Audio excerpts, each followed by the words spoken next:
नमस्कार मित्रों। आज एक छोटी सी कहानी लेकर के आपके बीच आए हैं और उस कहानी में ये है कि एक राजा था जिसको बहुत ही गंभीर बीमारी हो गई और वो बीमारी वैद्य के इलाज के बाद भी ठीक नहीं हो रही थी। वैद्य ने उनको सलाह दिया कि आपकी बीमारी एक ही शर्त पर ठीक हो सकती है, जब किसी खास लक्षण वाले किसी व्यक्ति को आप बुला करके लाइए और उसका कलेजा अगर आपको खाने को मिल जाए तो आपकी बीमारी ठीक हो सकती है।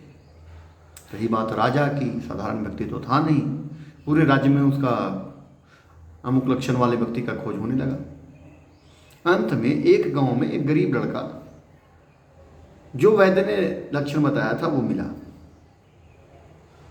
अब उस परिस्थिति में राजा की बात थी, धन संपदा की कोई कमी नहीं थी। राजा ने उसके माँ बाप को बुलाया और कहा कि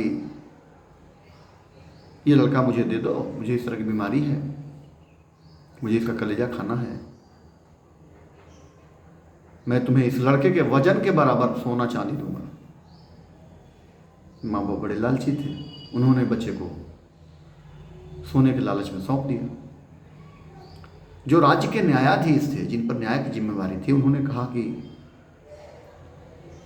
अगर सम्राट की जान बचती हो तो उसके लिए किसी एक व्यक्ति की हत्या करना कोई बहुत बड़ा गुनाह नहीं है। अब तो उसके बचने की सभी राहें खत्म हो गई। उसके बाद जब जल्लाद उसका कलेजा निकालने के लिए चमचमाती तलवार लेकर के उसके सामने खड़ा हुआ, तो अचानक से वह लड़का आसमान की ओर देखा और आसमान की ओर देख करके अट्टहास करके हंस पड़ा, हंसने लगा। यह बात सम्राट ने देखा और लोगों ने देखा तो बड़ा अचंभित हुए कि भाई ऐसा कैसे हो सकता है। कोई भी व्यक्ति जिसकी जान जा रही हो, मृत्यु हो रही है, वो तो उसमें रोता है, चिल्लाता है, अपने प्राणों की भीख मांगता है। ये आकाश की ओर देख के हंस रहा है। कौतूहल बस सम्राट ने उससे पूछा कि अच्छा ऐसा क्यों है कि तुम रोने के बजाय और हंस रहे हो। उस लड़के ने जो जवाब दिया, उसने कहा कि सम्राट, मैं हंस नहीं रहा हूं, मैं उस ईश्वर की ओर देख रहा हूं और मैंने उनसे कहा है कि ये तुम्हारी परीक्षा है। क्योंकि धरती पे जिन लोगों को कहा जाता है कि जिस बाल बच्चे के लिए, जिस पुत्र के लिए, पुत्री के लिए एक पिता अपना सर्वोच्च निछावर करने को तैयार हो जाता है, वह पिता चंद सोने के टुकड़े के लिए अपने बेटे को बेच देता है। जिस न्यायाधीश पर पूरी न्याय व्यवस्था की जिम्मेवारी हो, जिसे पंच परमेश्वर ईश्वर का नाम दिया गया है, वह भी मेरी हत्या को, एक निर्दोष व्यक्ति की हत्या को सही ठहरा रहा है। और सबसे बड़ी बात सम्राट यह कि जिस सम्राट पर यह दायित्व होता है कि वह अपनी प्रजा की रक्षा करे, वह अपनी बीमारी के लिए एक निर्दोष छोटे बालक का हृदय कलेजा फाड़ने के लिए और खाने के लिए तैयार है। तो अब तो परीक्षा उसी की है, परमपिता परमेश्वर की। इसीलिए मैं हंस रहा हूं कि धरती के जितने लोग हैं जिसको उस ईश्वर ने बनाया है, वे सारे तो अपने धर्म से च्युत हो गए, अपने धर्म को त्याग दी। तो अब तो भाई तुम्हारी ही परीक्षा है कृष्णा।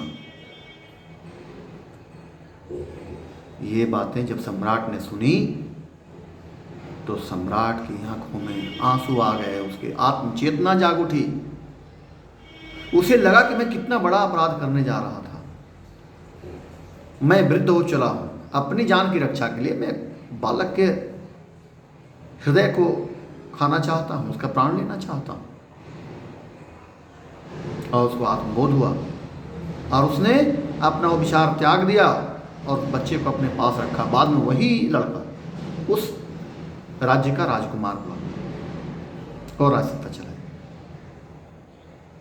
कहने कोई कहानी तो बहुत छोटी है, कोई बड़ी चीज नहीं है, लेकिन आज जो मैं ये चर्चा आपसे कर रहा हूं वह इसलिए कर रहा हूं कि आज के भौतिकवादी युग में इंसान तो हैं,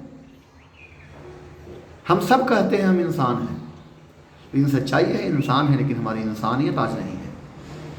इंसानियत मरती जा रही है। जितने भी रिश्ते में तार तार होते जा रहे हैं, एक से एक टूट रहे हैं एक दूसरे में। हम लोग मांसाहार करते हैं। क्या हम मांस खाते समय कभी ये सोचते हैं कि उसका भी एक अपना परिवार है? जब हम किसी चिकन को टुकड़ों में काटते देखते हैं तो क्या हमें जरा सा भी दर्द का अनुभव होता है? क्या हम ये याद रखते हैं कि यह भी एक जीव है, इसमें भी प्राण है? नहीं रखते। उसका भी तो अपना परिवार है, उसकी भी तो भावनाएं हैं। दूसरी तरफ जो मछली हम खाते हैं, तो मछली को कितनी तड़पन होती होगी जब वो पानी से निकलती है तो तड़पती है एक एक सांस के लिए, एक हवा के लिए। इसका अनुभव हमने शायद किया नहीं। और अगर इसको ऐसा करते, अगर आपको बिना सांस के रख दिया जाए तो आप खुद से ये महसूस करके देखिए कि 2 से 3 मिनट भी हम नहीं चल पाएंगे और हमारी क्या हालत होती है, कितनी व्याकुलता होती है। लेकिन हम उसको मारते हैं और उसके बाद उसका स्वाद लेकर के व्यंजन की तरह खाते हैं। कहाँ संवेदना है? जो वृक्ष हमारे प्राणवायु हैं, जो हमें ऑक्सीजन देते हैं, जिसके बिना इस धरती पर एक दिन भी सृष्टि का रहना मुश्किल है, जब उसको काटते हैं तो क्या उसमें जरा भी सोचते हैं? इसलिए मैं कह रहा हूं कि इंसान हैं, इंसानियत नहीं है। आज जितने भी रिश्ते नाते हैं वे सभी तार तार हो रहे हैं। पिता पुत्र का प्यार, माता पुत्र का प्यार, पति पत्नी का प्यार, ये सभी एक भौतिकवादी व्यवस्था में बन के रह गए हैं। वास्तव में आज जरूरत है करुणा की। आज जरूरत है एक संवेदना की, जो आज खत्म हो रही है। आज तो पिता पुत्र के बीच का प्यार खत्म हो रहा है। हम अपने बच्चों को प्यार नहीं दे पाते हैं। आप खुद, जितने भी आप हमारे दर्शक हैं, हमारे मित्र हैं, ये सोच के देखिए, क्या हमारे बच्चे आज खुल करके अपने मन की अंतर्व्यथा, अपने मन की बात हमसे कर पाते हैं?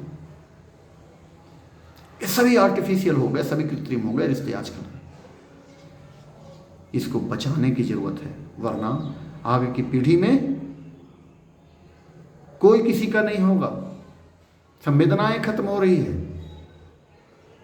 मैं एक छोटी सी बात बता रहा हूं। मैं एक दिन रास्ते से आ रहा था, एक छोटा सा कुत्ता का पिल्ला